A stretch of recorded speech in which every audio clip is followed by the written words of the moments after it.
Assalamualaikum warahmatullahi wabarakatuh. Alhamdulillah Rabbil Alamin. Wassalatu wassalamu ala ashrafil anbiya'i wal mursalin wa ala alihi wa sahbihi ajma'in. Rabbi shrah li sadri wa yassir li amri wahlul 'uqdatam min lisani yafqahu qawli amma ba'd. Jadi Alhamdulillah, apa khabar tuan-tuan dan puan-puan, para pendengar dan penyokong setia tabung Haji Travel and Services. Semoga tuan-tuan dan puan-puan dalam kesihatan yang baik dan sentiasa di bawah rahmat Allah Subhanahu Wa Taala di mana sahaja berada. Jadi Alhamdulillah, kita panjatkan kesyukuran kepada Allah Subhanahu Wa Taala dengan segala nikmatnya. Dan di antara nikmat yang Allah Subhanahu Wa Taala berikan kepada kita pada setiap tahun adalah datangnya musim kebaikan itu secara silih berganti. Satu demi satu bulan kebaikan, satu demi satu bulan kebaikan datang hampiri kita, tidak lain dan tidak bukan Allah Subhanahu Wa Taala memberikan peluang kepada kita untuk menambah koleksi amalan kita yang hendak dipersembahkan kepada Allah Subhanahu Wa Taala di hari kiamat nanti. Kalau kita lihatnya, dalam setahun ada banyak bulan kebaikan yang datang. Yang terdekat sebelum ini adanya bulan Ramadan. Kemudian datangnya bulan Syawal. Dalam setiapnya ada amalan masing-masing. Kemudian datangnya bulan haji, ya, bulan Zulkaidah, Zulhijjah. Kemudian seterusnya diakhirilah seterusnya selepas bulan haji itu datangnya pula bulan Muharram. Sebab itulah kata Al-Hasanul Basri rahimahullah ta'ala, kata beliau, Allah Subhanahu Wa Taala membuka setahun itu dengan bulan haram. Apa dia bulan haram? Allah Subhanahu Wa Taala sebutkan dalam Al-Quran bahawa bulan haram itu ada 4. Bulan Rajab, bulan Zulhijjah, bulan Zulkaidah dan seterusnya bulan Muharram. Jadi dalam tahun Islam, Allah Subhanahu Wa Taala membuka tahun Islam itu dengan bulan apa? Dengan bulan Muharram. Dan Allah tutup dengan bulan apa? Bulan Zulhijjah, iaitu bulan haji yang mana kita akan selesai daripadanya dan masuk kepada bulan Muharram. Jadi Alhamdulillah, kita bersyukur kepada Allah Subhanahu Wa Taala bahawa Allah Subhanahu Wa Taala memanjangkan usia kita dalam kebaikan, memberi kita kesempatan dan juga peluang untuk merasai bulan-bulan kebaikan ini agar kita dapat merebut pahala amalan kebaikan yang dapat kita lakukan pada bulan-bulan tersebut. Dan kata Al-Hasanul Basri rahimahullah ta'ala, tiada bulan yang lebih agung melainkan daripada bulan dalam setahun itu selepas daripada bulan Ramadan, melainkan bulan Muharram. Sebab itulah dalam satu hadis Nabi SAW, dalam satu hadis yang diriwayatkan oleh Abu Dzar radhiyallahu ta'ala anhu, yang diriwayatkan oleh Al-Imam An-Nasa'i, bahawa kata Nabi SAW, apabila Abu Dzar bertanya kepada Nabi SAW, Ayyul layli khair wa ayyul ashhuri afdal, apakah malam yang terbaik dan apakah bulan yang teragung ataupun terbaik juga? Maka kata Nabi SAW, khairul layli jawfuhu wa afdalul ashhuri syahrullahi allati tad'unahu Muharram. Kata Nabi SAW, malam yang terbaik adalah 1/3 akhir malam. Adapun bulan yang terbaik adalah bulan yang kamu panggil sebagai bulan Muharram, itu adalah bulan Allah. Dinamakan sebagai bulan Allah. Sebab itulah dalam satu hadis yang lain, hadis daripada Abu Hurairah radhiyallahu ta'ala anhu, yang diriwayatkan oleh Al-Imam Muslim, kata Nabi SAW, afdalus siyami ba'da Ramadan syahrullahil Muharram, wa afdalus salati ba'da al-fariḍah salatul lail. Kata Nabi SAW bahawa sebaik-baik puasa, selepas daripada puasa Ramadan, adalah bulan Allah, iaitu bulan Muharram. Bulan Muharram ini dinamakan sebagai bulan Allah. Kemudian kata Nabi SAW juga, sebaik-baik solat selepas daripada solat fardu ataupun solat yang wajib adalah solat malam. Maka janganlah kita tinggalkan kedua-dua perkara yang baik ini, iaitu berpuasa, selain daripada yang wajibnya berpuasa di bulan Ramadan, maka kita berpuasa juga pada hari yang ditetapkan ditentukan pada bulan Muharram. Begitu juga kalau kita melaksanakan solat-solat yang wajib, kewajipan sebagai seorang Muslim melaksanakan sekurang-kurangnya solat fardu itu 5 hari dan 5 kali sehari.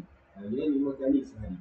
Jadi begitu juga ada solat-solat malam, solat-solat sunat yang lain yang juga perlu dijaga untuk menampung kekurangan yang ada pada amalan fardu kita.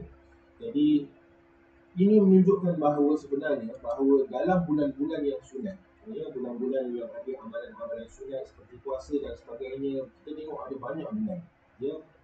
Selain daripada bulan Ramadan yang ada puasa yang wajib, bulan-bulan yang ada puasa sunat yang lain seperti bulan kita tengok bulan hari tu Zulhijjah ada puasa Arafah.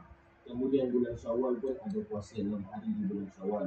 Tetapi dari segi bulannya yang afdal, yang terbaik menurut majoriti para ulama selepas daripada Ramadan adalah bulan Muharram. Dan ini disokong juga kenapakah bulan Muharram itu dinamakan sebagai Syahrullah, bulan Allah. Sebenarnya di zaman jahiliyah, tuan-tuan dan puan-puan, di zaman jahiliyah, bulan Muharram ini dinamakan sebagai Safar al-Awwal. Dinamakan sebagai bulan Safar. Tetapi Safar yang pertama dan sebagainya.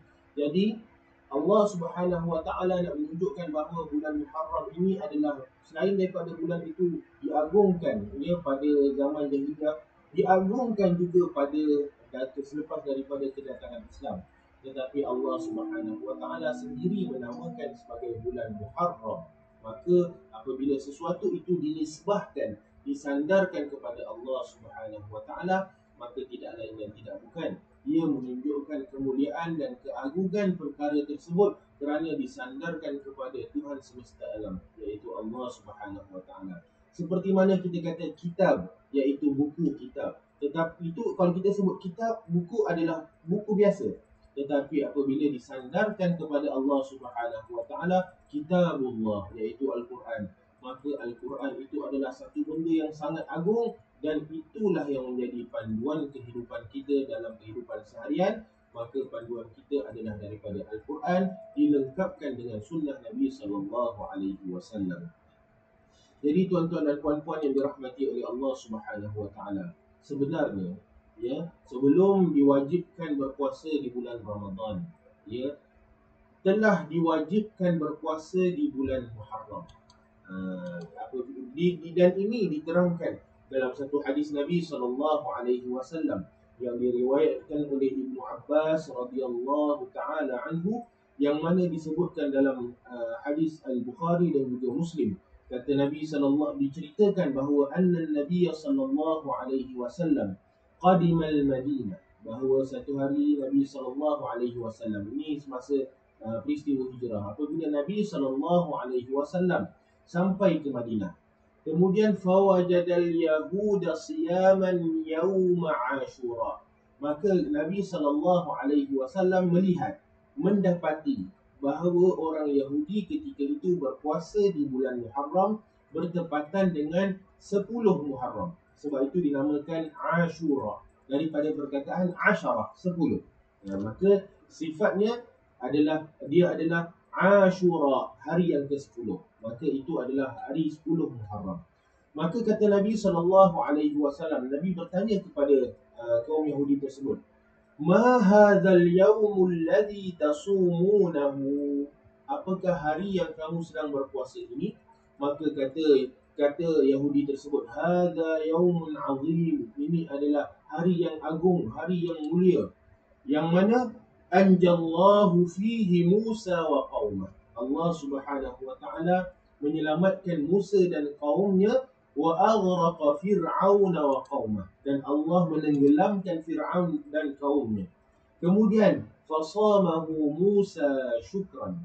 Maka Nabi Musa alaihi salam berpuasa pada hari tersebut kerana tanda syukur, terima kasih kepada Allah Subhanahu Wa Taala yang telah menyelamatkan mereka daripada pemerintah yang zalim, iaitu Fir'aun la'natullahi alaihi. Maka kata Yahudi tersebut, fanahnu nasumuhu, maka kami berpuasa kerana kami mengingati peristiwa Nabi Musa tadi diselamatkan oleh Allah Subhanahu Wa Taala maka kami juga berpuasa kerana mengikut Nabi Musa alaihi salam. Maka kata Nabi sallallahu alaihi wasallam, "Fanahnu ahaqqu wa aula bi Musa minkum." Bahkan kami, iaitu kami umat Islam ini, lebih aula, lebih utama dan lebih berhak dengan Nabi Musa daripada kamu. Kerana Nabi Musa alaihissalam membawa tauhid dakwah Allah Subhanahu wa taala, bukan membawa kepada ajaran yang bertentangan dengan Islam, tidak. Maka Islam datang untuk melengkapkan ajaran yang terdahulu. Maka kamilah yang lebih berhak, kata Nabi sallallahu alaihi wasallam, dengan Nabi Musa alaihissalam berbanding kamu, wahai kaum Yahudi. Dan dalam riwayat yang lain, dalam riwayat Imam Ahmad, ada menyebutkan juga pada 10 Muharram itu, yang mana apabila kapal Nabi Nuh alaihissalam mendarat di atas sebuah bukit yang disebutkan di dalam Al-Quran, dan bukit tersebut adalah bukit Al-Judi, bukit Judi. Ya, bukan judi yang kita main tu, bukit namanya bukit Judi.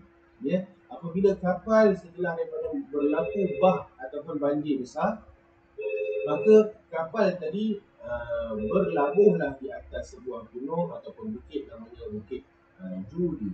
Maka apabila telah selamat semua daripada banjir besar tersebut, maka berpuasalah Nabi Nuh alaihissalam kerana tanda syukur kepada Allah Subhanahu wa taala yang telah menyelamatkan mereka daripada kebinasaan banjir besar ketika itu. Itu disebutkan dalam riwayat yang lain.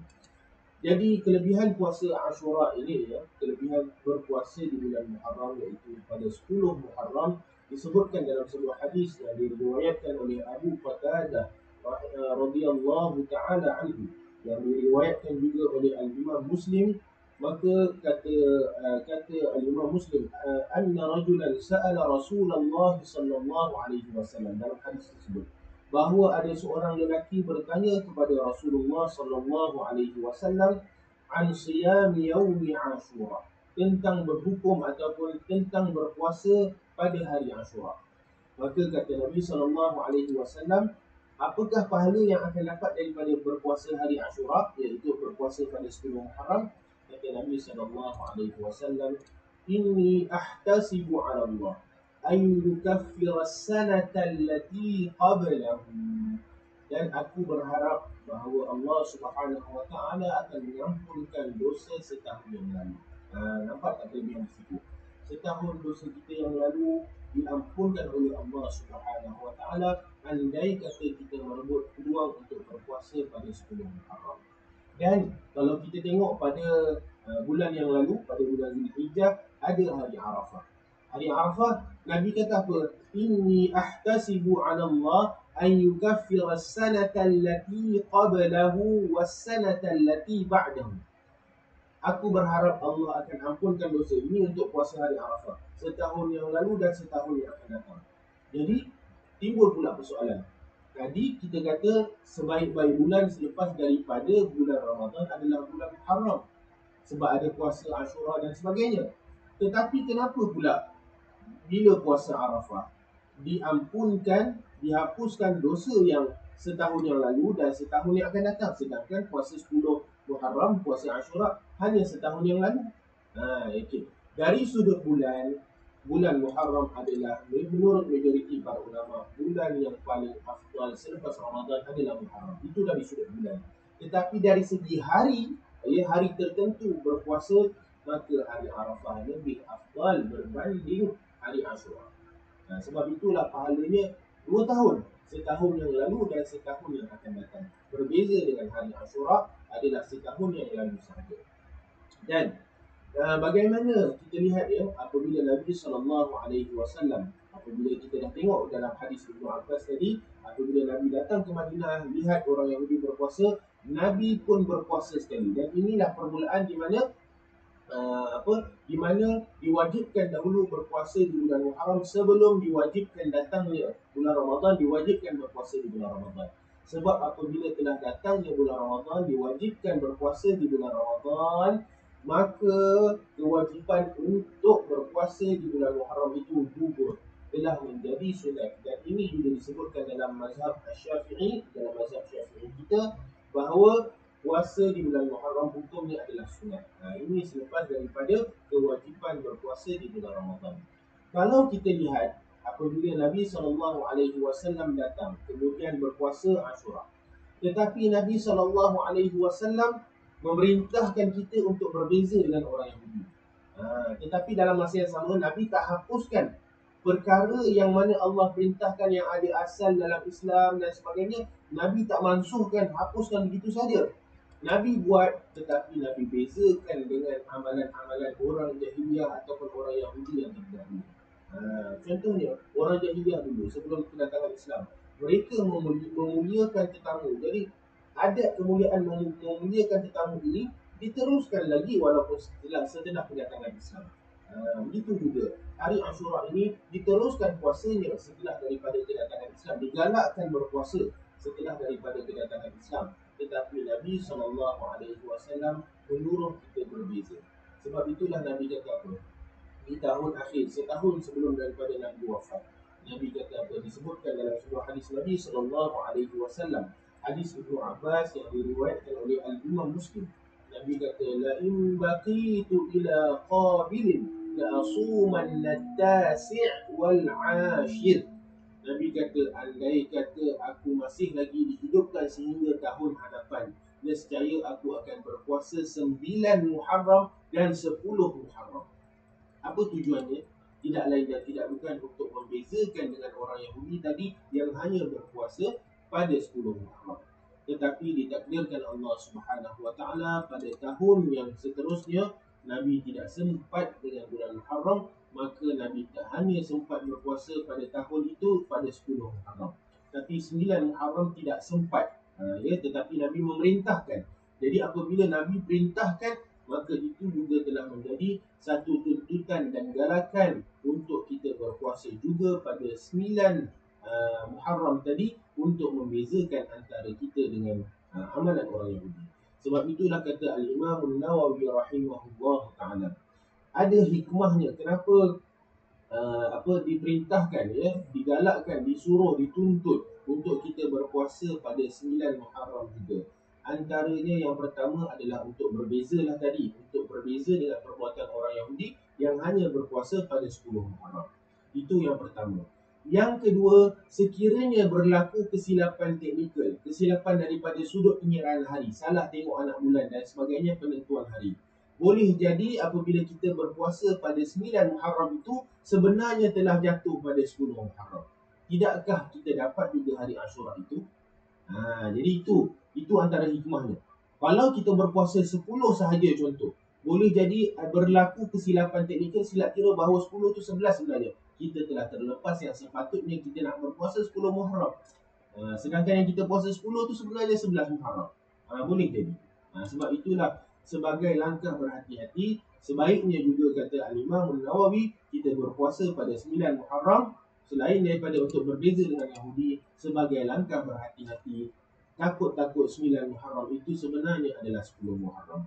Dan sebenarnya itu juga perkara yang ketiga adalah perintah Nabi untuk menyambungkan puasa Muharram itu dengan satu puasa yang lain, iaitu sebelumnya atau selepasnya. Sebab itu kata Nabi SAW, untuk berbeza dengan orang Yahudi dalam puasa puasa Ashura ini, puasa 10 Muharram, maka Nabi kata apa? Sumu yauman qablahu aw ba'dahu. Puasalah sehari sebelumnya atau sehari selepasnya. Sebab itulah para ulama mereka berbeza pandangan, mengatakan apakah yang paling afdal dalam martabat ataupun tingkatan puasa hari Ashura ni. Ada ulama yang mengatakan tingkatan yang pertama adalah berpuasa pada 9 Muharram dan 10 Muharram. Itu tingkatan utama. Kenapa tingkatan pertama? Sebab itu yang Nabi buat dan Nabi perintahkan. Nabi buat, Nabi berpuasa 10 Muharram dan Nabi perintahkan. Nabi kata, andai kata aku masih hidup pada tahun hadapan, nescaya aku akan berpuasa 9 Muharram juga. Jadi ulama kata berdasarkan hadis itu secara literalnya, secara jelasnya yang kita nampak di situ, yang tersuratnya Nabi perintahkan untuk berpuasa 9 dan 10.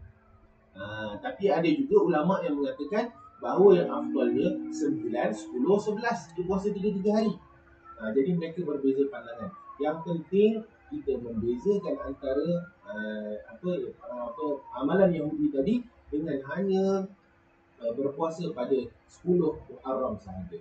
Sebab itulah bagaimana Nabi SAW yang banyak, dan ada hadis yang lain bagaimana Nabi memerintahkan supaya kita berbeza dengan orang Yahudi dalam segala perkara. Kalau orang Yahudi itu mereka menghilangkan, mencukur terus janggut, ya. Sedangkan mereka menyimpan misai. Misai itu dah yang macam apa tu, yang apa Mr. Potato tu, yang panjang misai tu kan, gulung tu. Itu orang Yahudi punya style.